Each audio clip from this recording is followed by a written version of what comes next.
Hi everyone, it's Amanda here from the farm, and we're on vacation. We took a couple weeks off in January and we went to visit family down here in St Croix. St Croix is part of the U.S. Virgin Islands, and it is a small island, and what better for us to do as farmers than to go on when we go on vacation. We went around and visited some farmers markets as well as some farms, and we got a whole bunch of goodies. Some of these that are on the table right here in front of me.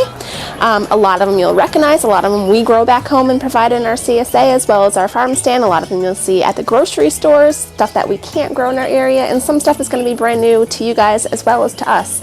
So it was really fun for us to go around, support the local community and the local farmers. What's really cool about driving around here in St. Croix is that almost on every corner of every block you'll see just some of the local people set up with a little farm stand, and some guys might just have 2 or 3 different items, and some have a little bit bigger variety. So it's really neat to stop and see what everybody has at different times of the year.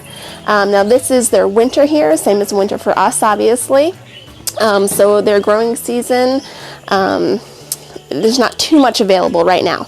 Looking on the table, it's kind of funny to think that because there's quite a bit here in front of me. But we're going to go through some of what we found at the market today. We're going to start off with a fresh coconut.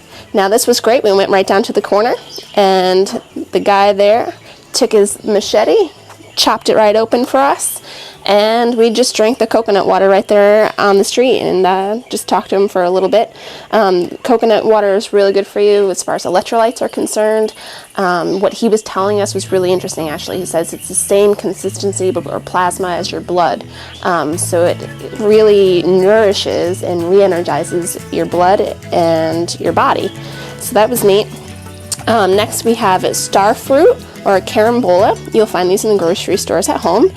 You'll also just see them growing here on the trees, which is really amazing as you just drive down the road. Star fruit, if for those of you who aren't familiar with the fruit, if you cut this down the middle, it's shaped exactly like a star, and you can see these 5 ridges here.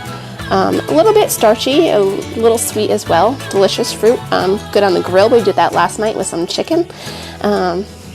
Brown sugar, great on ice cream as well.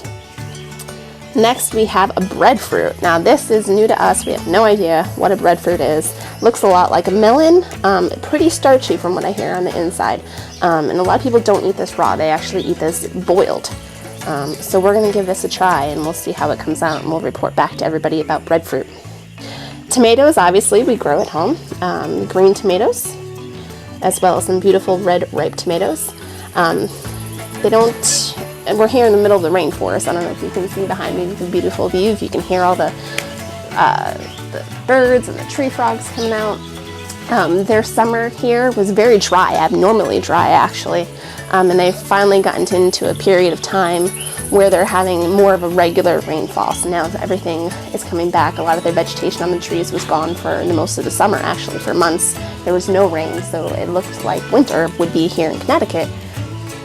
No leaves on the trees, and then as soon as the rain came back, poof, everything came back. So growing season for them in the summer was really tough. We're going to go next to an Asian eggplant, which we grow this at home. This is one of our favorites, so as we saw it, we picked this guy up. And this is actually the last one that we grabbed at a hydroponics farm that we went to yesterday, but we'll talk more about that when we get to something else. Zucchini. And we actually bought a white zucchini yesterday, which is about this big. We had that for dinner last night, so I can't show you guys, sorry. We're going to sneak back here a little bit. We're going to go to the middle of the table and go to okra. Now okra is something that we grow as well. Not as popular up north, actually, as it is down here. A lot of the Caribbean people really love to eat okra, and it's really great fried. So we had this last night, and again we bought more okra today because we loved it so much.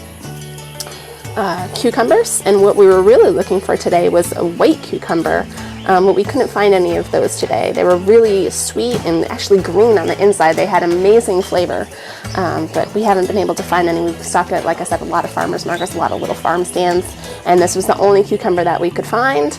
And actually nobody else had cucumbers. There was only one lady there that had probably a pile of 10 cucumbers, and she knew that they were worth something.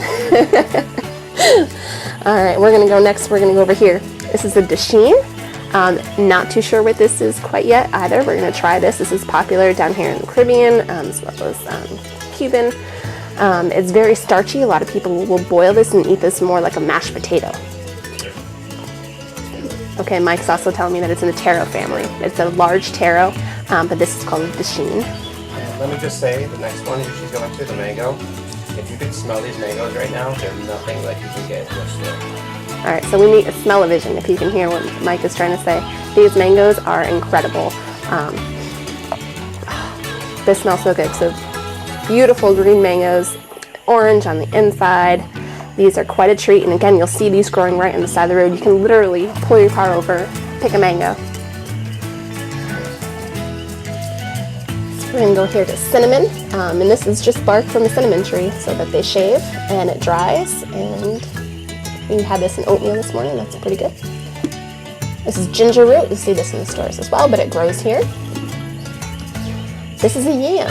We've actually had a few arguments as to what this is, but it was labeled as a yam at the farmer's stand. So we're gonna go with a yam right now. And when we taste it, we'll report back again on that one too and see what it is. Mike's still arguing with me now, if you could hear him. He said, I don't think it's a yam. But we're gonna go with yam. All right, some peppers, and these are actually a really hard one to find. A lot of people on the island grow itty bitty peppers about the size of this, and they were called seasoning peppers. And they were not really pepper flavor. We were a little bit surprised as what we normally know as peppers. They were not so hot, not so sweet, a little bit different. We're gonna move on to, these are funny little guys here. These are some type of island cucumber. I didn't quite catch the name, and we haven't been able to find them online, but she said they're really good for pickling.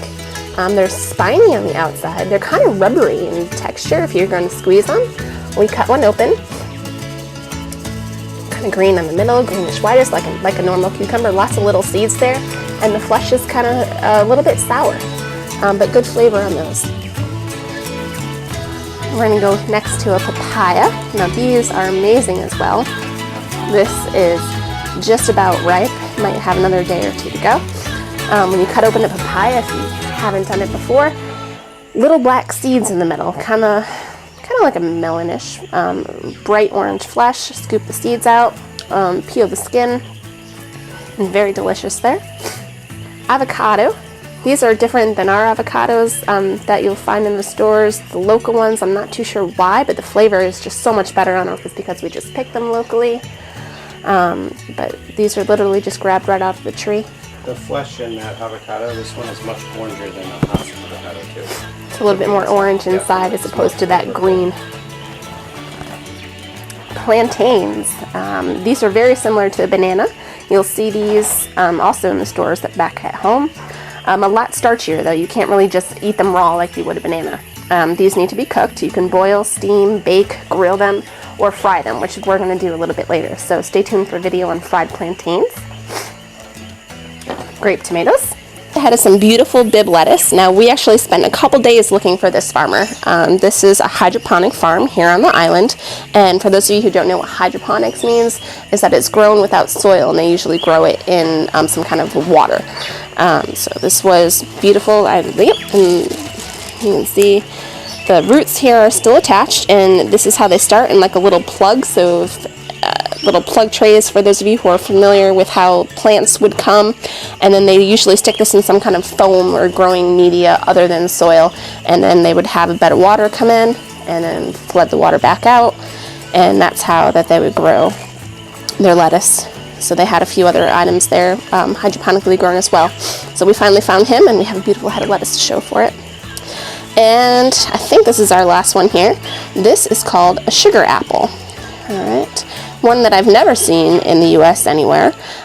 Greenish on the outside, it's got some little brown specks, and then you break it open in the middle, and it has this beautiful white flesh in here. Very sweet, almost like granulated sugar when you have it on your palate. And there's lots of little seeds in here, so you got some big black seeds. Just put it in your mouth, eat the fruit, and just spit the seeds out. And then you also have this kind of slimy, as you can see as well, but it's delicious, trust me. And then you can also scrape this as well. And actually, one thing that I think we skipped here on the table is the funny looking thing right in the center. We didn't talk about this yet, did we? Nope. Nope. They're tasty. This, again, is something else that we haven't seen in the States. This is called a Soursop. And this is a fruit kind of similar to that sugar apple when you cut it open, like I just showed you. It's white, very kind of slimy in texture, sweet in the front, and a little bit sour when it hits you in the back. Duncan's very interested. This is Duncan. Duncan, say hi to everybody. No? Okay. Duncan likes Soursop as well as the other fruits that we grow here on the island. So this is a neat fruit. They'll use this a lot in juices and in smoothies down here as well. So that's a Soursop, one of the really cool things that we found here on the island. And that's Tucker. Oh, we didn't talk about the apple either. Nope. So much stuff here on the table. This is some kind of apple, and I'm not entirely sure what the woman at the stand told us. Guam apple, island apple, I'm not too sure. But the outside, this is nothing like our apple, let me preference that.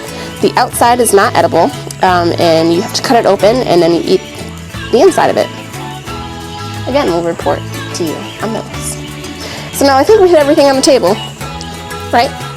Yep. Alright, so I hope you guys enjoyed what we found for you around the island. Stay tuned for some other videos on how to cook some of this stuff and see what else we do with it. Well, until next time, I'm Amanda from the farm. Eat healthy, eat local, anywhere in the world.